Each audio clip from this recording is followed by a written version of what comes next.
Bienvenidos a la clase de interpretación del código genético. Hoy vamos a hablar sobre la duplicación del ADN, la transcripción de la información contenida en el ARN y sobre las proteínas y los aminoácidos.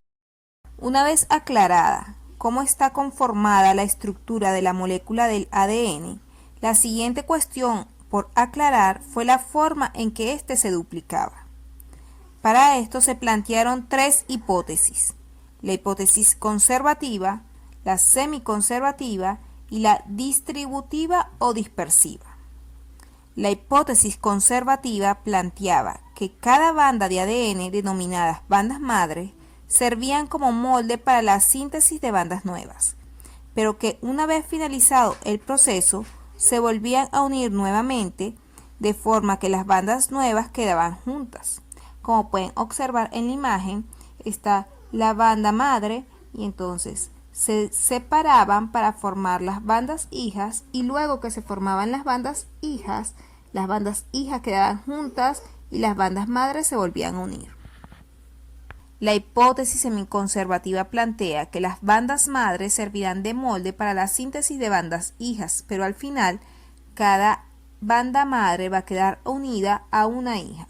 Tal como pueden observar en la imagen, se separan las bandas madres, se va a duplicar la molécula y se va a formar las bandas hijas y va a quedar cada molécula unida una banda madre y una banda hija. La hipótesis distributiva o dispersiva plantea que las bandas madres de ADN se van a separar y a fragmentar para luego unirse al azar a segmentos nuevos y viejos de ADN.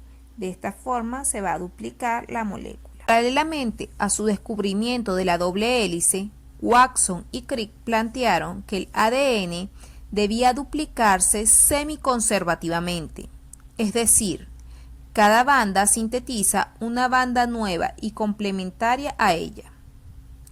Para comprobar esta predicción, Matthew Meselson y Franklin Stahl en 1957 trabajaron con cultivos de Escherichia coli en medios marcados con isótopos. Pusieron bacterias a crecer en medios que contenían nitrógeno pesado. El nitrógeno es un átomo normalmente en la naturaleza pesa 14 gramos por mol y se denota como N14, mientras que se puede hallar una rara variante de isótopo pesado llamada N15, que tiene 15 como unidades de peso. Por lo tanto, los compuestos que contenían N15 son más pesados que los que contienen N14 y pueden ser separados por peso. Para separar el material genético utilizaron la técnica de centrifugación diferencial, que consiste en hacer girar un tubo de ensayo en una centrífuga a gran velocidad. Por fuerza centrífuga, los elementos más pesados de la célula se depositan en el fondo y los más livianos en la superficie. Meselson y Stahl siguieron los siguientes pasos para realizar su experimento. Primero, hicieron crecer la bacteria durante una generación en un medio con N14. Tomaron una muestra y la centrifugaron para determinar dónde queda depositado el material genético con nitrógeno liviano. Segundo, hicieron crecer la bacteria durante varias generaciones en un medio con N15. Tomaron una muestra y la centrifugaron para determinar dónde quedaba depositado el material genético con nitrógeno pesado. Tercero, tomaron otra muestra de la bacteria y la hicieron crecer en un medio con nitrógeno pesado durante una generación, luego de la cual la centrifugaron y encontraron que el material genético se depositaba un poco más abajo que el material genético con N14, pero más arriba que el N15. Es decir, el material tenía un peso intermedio. Esto desechaba automáticamente la hipótesis conservativa, según la cual hubiera tenido que encontrarse solo el material genético en el nivel N15 y el N14. Quedaba entonces la hipótesis semiconservativa y dispersiva por comprobar. Cuarto, pusieron una muestra de bacteria con material genético híbrido a crecer una generación otra vez en un medio N14 y centrifugaron para encontrar que el material genético se había depositado en dos niveles, el correspondiente a nitrógeno liviano y el correspondiente al material híbrido. La única explicación para esto era que las bandas híbridas anteriores habían sintetizado sobre ellas una banda liviana, originando una molécula totalmente liviana y una híbrida. Queda descartada entonces la hipótesis distributiva. Este experimento comprobó que la duplicación del material genético es semiconservativa. A continuación les voy a señalar cómo ocurre la duplicación semiconservativa del ADN. Para que la duplicación del ADN se inicie, la banda debe desenrollarse. Sin embargo, dada la longitud de la misma, si lo hiciera completamente se desnaturalizaría, al no poder volver a unirse. Así que la banda se abre en burbujas, las cuales se desplazan hasta encontrarse unas con otras. Cuando se va a replicar o duplicar el ADN, la doble banda se separa por acción de la enzima helicasa y se sostiene abierta por efecto de las enzimas SSB que se colocan en los extremos de la estructura abierta, que se llama horquilla o burbuja de replicación. Cuando tratamos de abrir una liga, por ejemplo, que se encuentra enrollada, los extremos se sobregiran de tal manera que llega el momento en que se dan la vuelta sobre sí misma e impiden que la horquilla se siga extendiendo.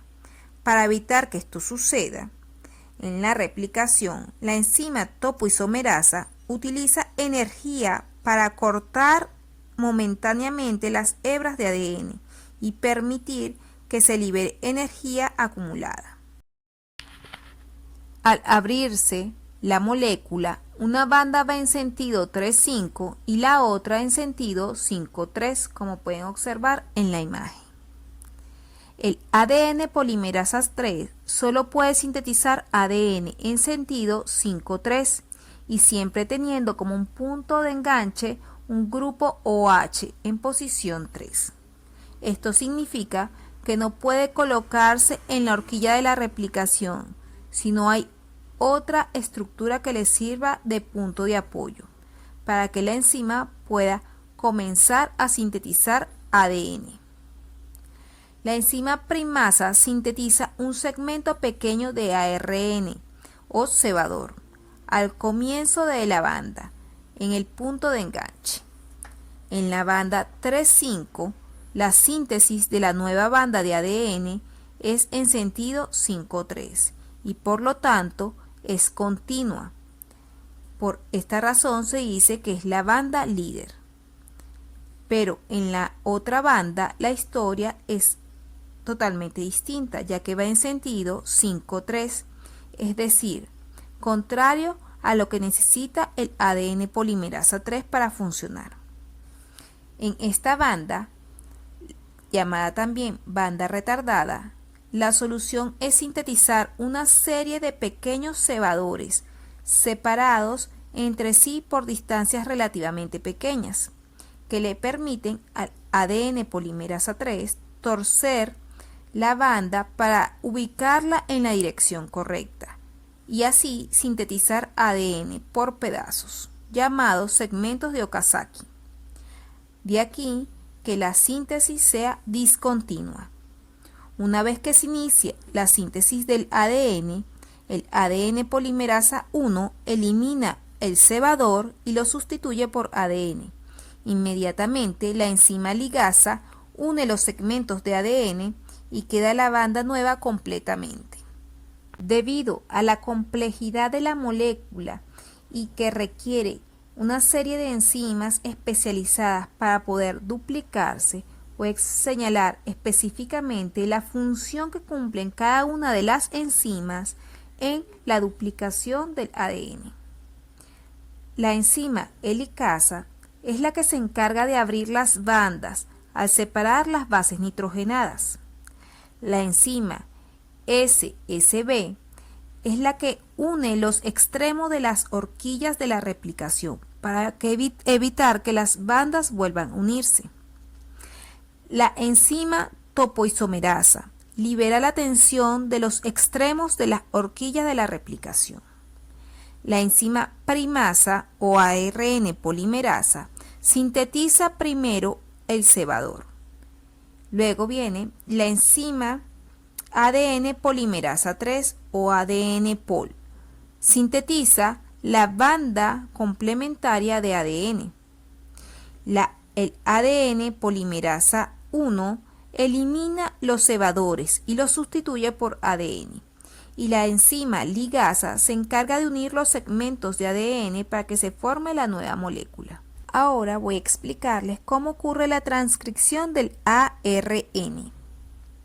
Dado que el ADN es una molécula demasiado grande como para salir del núcleo hasta el sitio donde ocurre la síntesis de proteínas, que es el retículo endoplasmático rugoso, la célula utiliza otros sistemas para llevar esta información hasta allí. En 1961, Jacob y Monod propusieron la hipótesis del mensajero, que decía que debía existir una molécula que transportara la información desde el ADN hasta las proteínas. En ese mismo año, esta hipótesis fue confirmada por Brenner y sus colaboradores, en la cual se afirma que la célula copia la información de los genes que se requieren en ese momento nada más y usa al ARN mensajero. Cuando se requiere la información de un gen, un complejo enzimático abre la doble banda, formando una burbuja nuevamente, que con regularidad se encuentra entre los nucleosomas específicos e identifica el gen promotor, que se encuentra justo antes del segmento de ADN que se quiere copiar.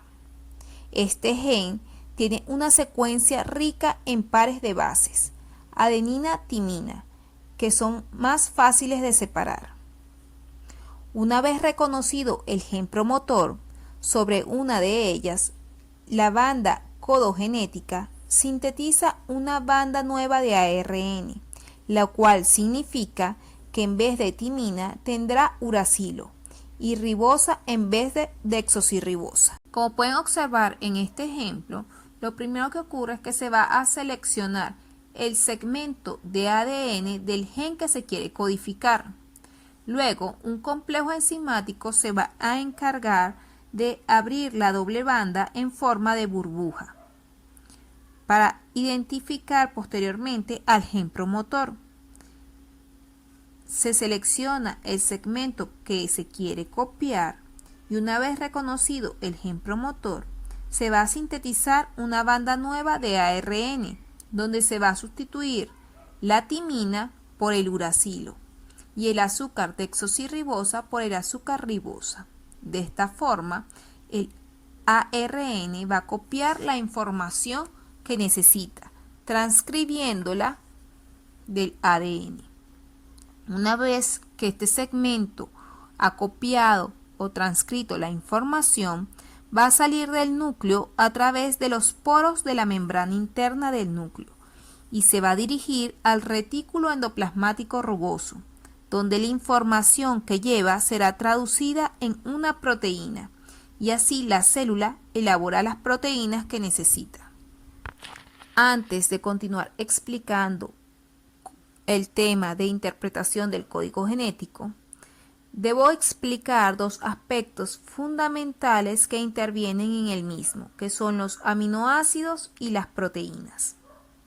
Los aminoácidos son compuestos orgánicos que contienen simultáneamente al grupo amino y al ácido carboxílico. Son los componentes fundamentales de las proteínas y de la materia viva. Como su estructura lo indica, pueden comportarse tanto como ácidos como bases. Cuando dos aminoácidos se unen, lo hacen por medio de una neutralización, reaccionando el extremo ácido de uno de ellos con la base del otro. El enlace que se forma se denomina enlace peptídico y los mantiene unidos a estos dos aminoácidos. Las proteínas, por su parte, son compuestos cuaternarios que tienen carbono, hidrógeno, nitrógeno y oxígeno y están compuestas básicamente por aminoácidos. Estos compuestos son de extrema importancia para nosotros, ya que realmente son los que llevan a cabo las funciones metabólicas de nuestro cuerpo.